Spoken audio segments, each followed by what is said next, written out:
Jackson থেকে আপনাদের সঙ্গে আছে আমি খালেদ মহিউদ্দিন। আজ আমাদের সঙ্গে রয়েছেন সুপ্রিম কোর্টের আইনজীবী ও বাংলা ফাউন্ডেশনের প্রধান নির্বাহী কর্মকর্তা অ্যাডভোকেট আবু হায়ানার রাজ্জাকী। জনাব রাজ্জাকী, আপনাকে আমাদের অনুষ্ঠানে স্বাগত জানাই। আপনি আমাদেরকে সময় দিয়েছেন, সেজন্য শুভেচ্ছা ও কৃতজ্ঞতা জানবেন। কিন্তু আপনারা তো দেখতেছি ফ্রম ডে ওয়ান স্বৈরাচারী আচরণ করতেছেন। আপনাদের সিনায় যদি এত ক্ষমতা থাকে, কালকে সকালে পার্লামেন্টে বলে দেন যে অধ্যাদেশ পাস হয়েছে পাস, বাকিটা বাতিল, কিছুটা অ্যাকসেপ্ট করলাম, সংসদ চলমান থাকুক। আলোচনায় যাচ্ছেন কেন? 2/3 মেজরিটি আপনার আছে, আপনার ভয় কিসের? এর কারণ আপনার টোটালটা অবৈধভাবে করতেছেন। আপনারা প্রত্যেকে এসির ভিতরে ঘামতেছেন। এই সরকারকে সংসদে ঢোকার জন্যে যেই চাবি, সেই চাবি হইল এই জুলাই সনদ বাস্তবায়ন আইন। এই সরকার যে ক্ষমতায় গেল, তার রাজনৈতিক একটা ভিত্তি লাগবে। সেই ভিত্তিটা কি? সেই ভিত্তিটা হলো এই সনদ। শুধু তাই নয়, আমাদের নৈতিক দায়িত্ব ধারাবাহিকতা রক্ষা করা। আওয়ামী লীগ সরকার চলে গেল, বিএনপি সরকার টেক ওভার করলো, এর মাঝখানের এই যে ধারাবাহিকতাটা আপনি কিভাবে রাখবেন? সুতরাং এই দুইটা সরকারের মধ্যে যে একটা ব্রিজ বা সেতু যেটা বলেন, সেটা হলো এই জুলাই সনদ বাস্তবায়ন অধ্যাদেশ। আর নয়তো আপনি কোনো ধারাবাহিকতা থাকবে না। আর আমি বলবো, তারা এত তড়িঘড়ি করছেন কেন? What is their agenda? আপনি কি 5 বছর থাকতে চান? যদি 5 বছর থাকতেই চাবেন, আপনি কেন বিরোধী দলকে বাধ্য করতেছেন সংসদে না টেকার? প্রশ্ন করবেন যে সংসদে তাদেরকে বের হয়ে যেতে বলছে কে? আপনি কোনো কথা শুনবেন না। 2/3 মেজরিটি পাওয়ার পর আপনি সব কিছুর ঊর্ধ্বে চলে যাবেন। তাহলে তারা ওখানে বসে কি করবে? তাহলে আমি তো মনে করি এদেরকে সংসদ থেকে বাইরে যাওয়ার জন্য এই এজেন্ডাও আপনার আছে। তা না হলে তো আপনি যদি ক্ষমতায় 5 বছর সুন্দরভাবে থাকতে চান, তাহলে তো সংসদকে প্রাণবন্ত করে আপনি জুলাই সংসদের সনদের আলোকে একটা সংস্কার পরিষদ বানিয়ে ঢুকেও তো কাজ না করতে পারেন, টাইম কিল করতে পারেন। কিন্তু আপনি তো কিছু জিনিস লাঘব করতে পারেন। আপনি কেন ইন্টেনশনালি এটা করছেন? তার মানে your intentional is not good. আমি আরেকটা চ্যালেঞ্জ করে দিচ্ছি। আপনি যদি এটা ভাবেন যে রাস্তায় যদি তারা আন্দোলনে নামে আপনি পুলিশ প্রশাসন দিয়ে থামাবেন, আমি নিশ্চিত করে বলে দিচ্ছি বাংলাদেশের পুলিশ আর সেখানে যাবে না, বাংলাদেশের আর্মিও সেখানে যাবে না। কারণ তাদের স্ত্রী পুত্র কন্যা আছে। আমি নিশ্চিত, আমার কাছে অনেক মেসেজ আছে যাদের পুত্র কন্যা স্ত্রীরা তাদের হাজব্যান্ডকে হাত পা ধরে বলছে তোমরা আর এখানে যাবা না, এবং কখনোই শেখ হাসিনার মতো আর ব্যবহার করতে পারবে না। সুতরাং আমি মনে করি বাংলাদেশের জনগণের সামনে দাবি দাওয়া আদায় করার জন্য ভয়ের কিছু নাই। কিন্তু আমার কাছে মনে হয় সরকার শান্তিপূর্ণভাবে উনি বোধহয় একটা এজেন্ডা বাস্তবায়ন করতে চাচ্ছেন কি না, যে আমরা এই সংবিধান এভাবেই রাখবো। তারপরে সুপ্রিম কোর্ট থেকে কিছুদিন আগে তত্ত্বাবধায়ক সরকারের কথা আসছে, আমরা সেই মেয়াদে না গিয়া একটা পরিস্থিতি তৈরি করি যাতে সংবিধান তত্ত্বাবধায়ক সরকারের মধ্যে সংস্কার করে একটা ইনক্লুসিভ নির্বাচন করব। এটাও যদি তাদের এজেন্ডা থাকে, সেটা আপনি করেন, বসে চিন্তা করেন সুস্থভাবে। ইল্লিগালি করবেন না। যতক্ষণ আপনারা আছেন ততক্ষণ আপনাদেরকে এই আদেশ মানতে হবে। এইবার আসেন, এই আদেশ দেওয়ার ক্ষমতা রাষ্ট্রপতির নাই। আমি তর্কের খাতিরে ধরে নিলাম নাই, আপনার আমি মনে করি আছে। কেন আছে? এখানে প্রেক্ষাপট বলা হয়েছে, সেই প্রেক্ষাপটে আছে। কারণ আপনার সংবিধান অচল, এখনও বলছি সংবিধান অচল। তাহলে এই যে আদেশটা হইল, একটা ইন্ডাস্ট্রি হইল, যেই ইন্ডাস্ট্রিতে কাপড় চোপড়, বিস্কিট, সাবান টাবান যাই কিছু হোক না কেন তৈরি হইল, তারপরে যদি বলেন যে এই ইন্ডাস্ট্রি তৈরি হওয়ার যে প্রসিডিউর সেখানে কিছু ত্রুটি ছিল, সেটা বললে ইন্ডাস্ট্রি বন্ধ করে দিতে পারেন। কিন্তু মাঠে যে প্রোডাক্ট চলে গেছে সেটা আপনি কি করবেন? এই আইনের তো আর কোনো কার্যকারিতাই নাই। কারণ এই রাষ্ট্রপতি যে আদেশ দিছে, তার যে প্রোডাকশন, তার যে ফলাফল, সেটা উঠে গেছে কি?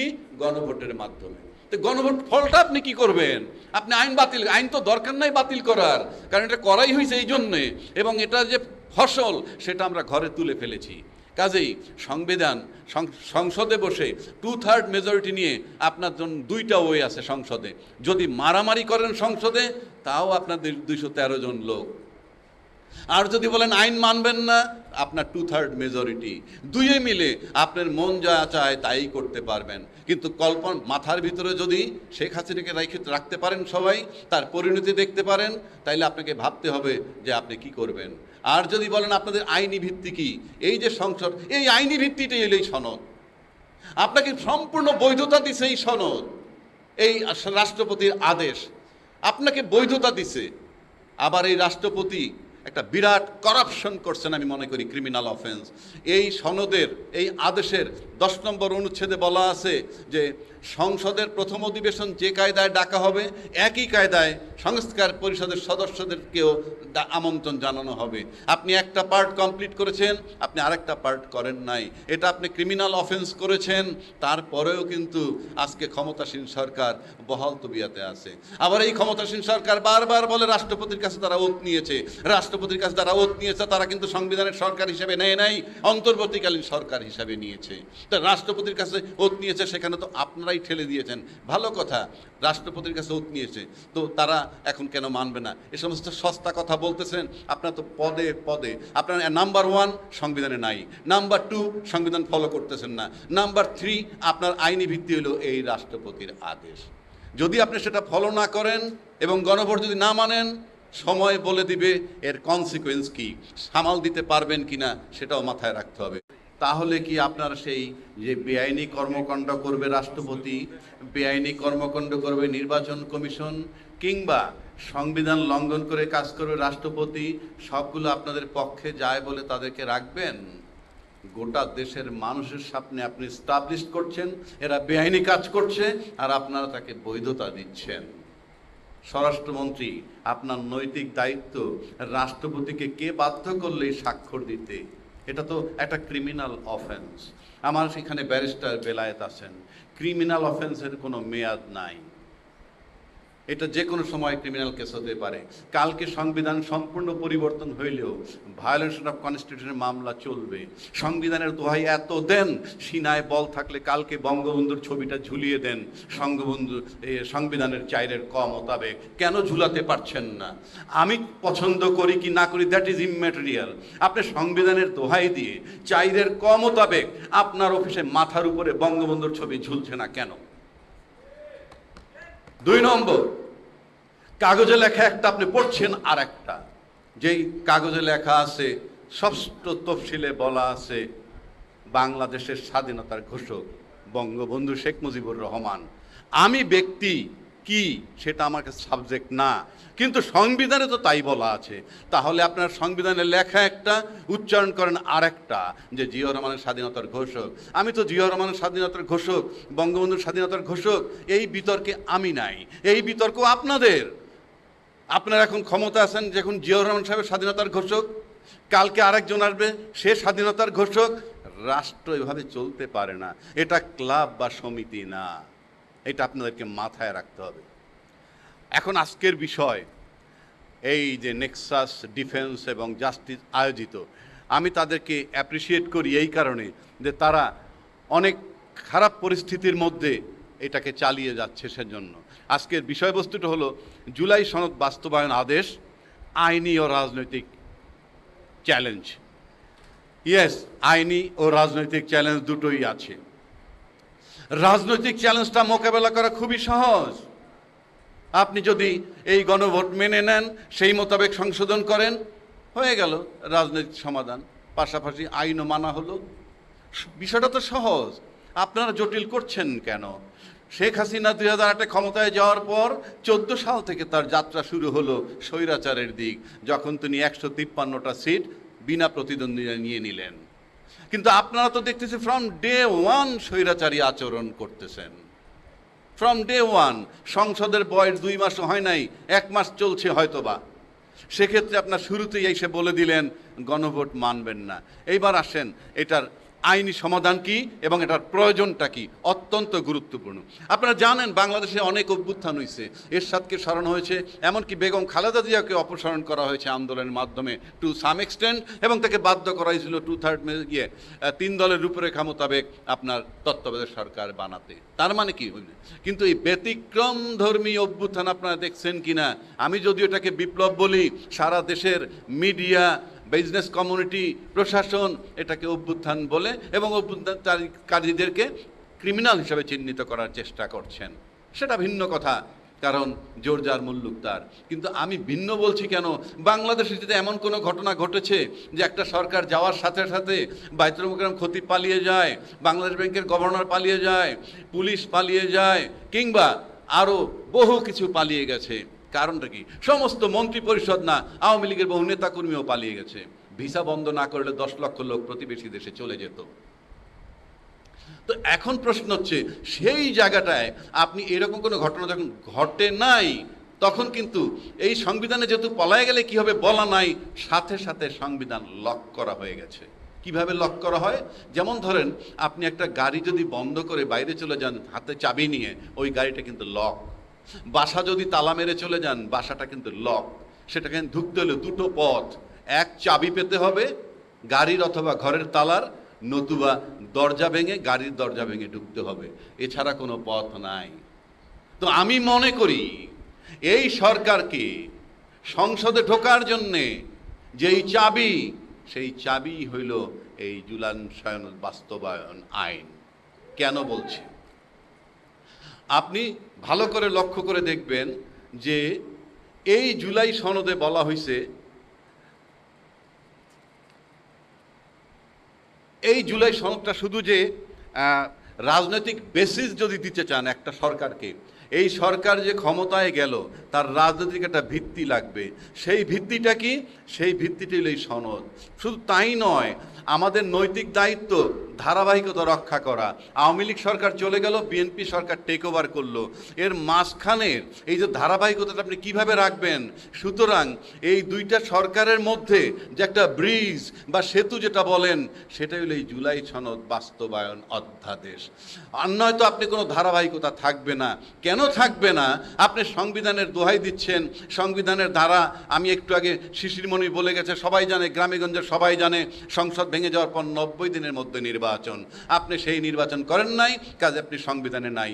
এর আগে বললাম বঙ্গবন্ধুর ছবি ঝুলে নাই, এর আগে বললাম ঘোষক বঙ্গবন্ধু শেখ মুজিবুর রহমান আপনারা মানেন না। এখন আসতেছেন 90 দিনের মধ্যে আপনি নির্বাচন করেন নাই।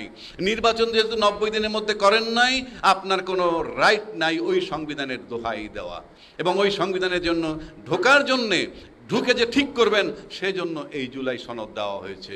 আপনি যদি এখন এই আইনের মাধ্যমে সংস্কার পরিষদ করলে পরে আপনি একটা উইন্ডো পাবেন এই বন্ধ সংবিধানের ভিতরে প্রবেশ করার জন্যে। সুতরাং এটা একটা আইনি ভিত্তি দেওয়া হয়েছে।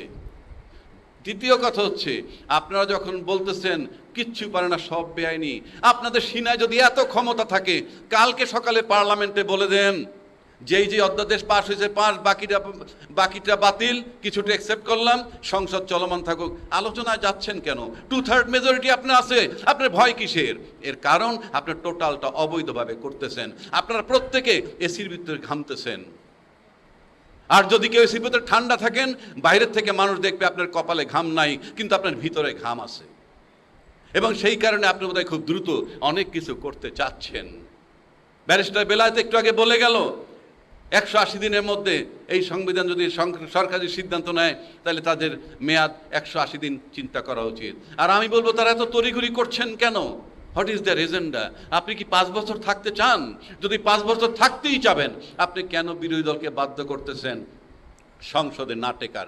প্রশ্ন করবেন যে সংসদে তাদেরকে বের হয়ে যেতে বলছে কে? আপনি কোনো কথা শুনবেন না, 2/3 মেজরিটি পাওয়ার পর আপনি সব কিছুর ঊর্ধ্বে চলে যাবেন, তাহলে তারা ওখানে বসে কি করবে? তাহলে আমি তো মনে করি এদেরকে সংসদ থেকে বাইরে যাওয়ার জন্য এই এজেন্ডাও আপনার আছে।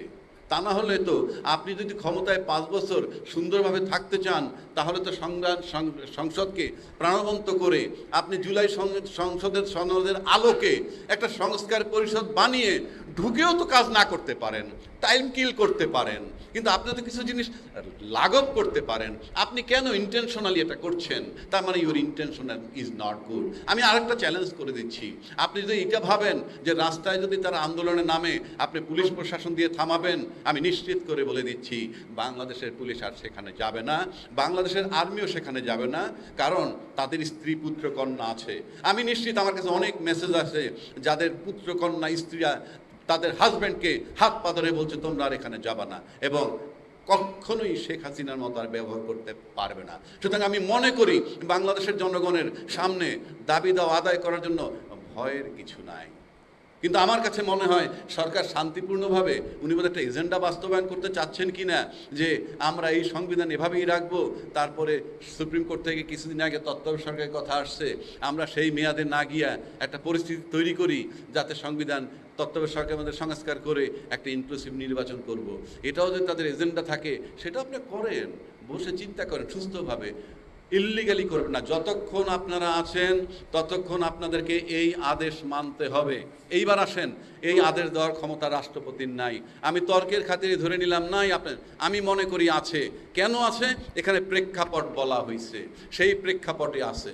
কারণ আপনার সংবিধান অচল, এখনো বলছি সংবিধান অচল। তাহলে এই যে আদেশটা হইল, একটা ইন্ডাস্ট্রি হইল, যেই ইন্ডাস্ট্রিতে কাপড় চোপড়, বিস্কিট, সাবান টাবান যাই কিছু হোক না কেন তৈরি হইল, তারপরে যদি বলেন যে এই ইন্ডাস্ট্রি তৈরি হওয়ার যে প্রসিডিউর সেখানে কিছু ত্রুটি ছিল, সেটা বললে ইন্ডাস্ট্রি বন্ধ করে দিতে পারেন। কিন্তু মাঠে যে প্রোডাক্ট চলে গেছে সেটা আপনি কি করবেন?